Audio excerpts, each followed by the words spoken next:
potential than gold.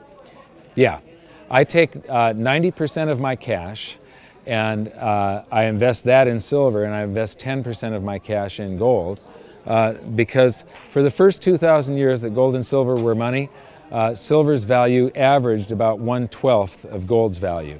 And today it's at 1/50th, and for the last century it has been out of whack somewhere between 1/50th and 1/100th of gold's value. During the late 70s, gold had been $35 an ounce from 1944 until the end of the 60s, and it started to rise. We went off of the gold standard in 71, and immediately gold took off and started rising. All the central banks and economists said that gold was going to fall because there was no longer going to be demand as money, because nobody was going to use it as money anymore.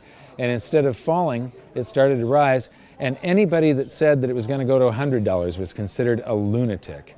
Well, it went to $850. But once it passed $400, for the common man, the average guy on the street, that seemed really expensive for a little coin that big. And so the public started changing their preference to silver.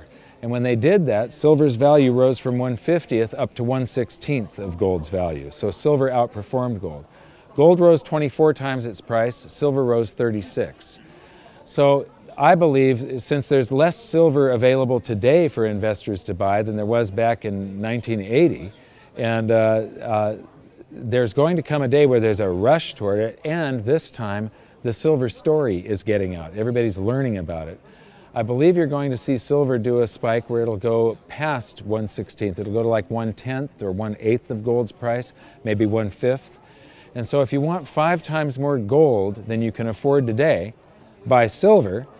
When it gets to the 1/10th of gold's price, you can sell your silver and buy gold.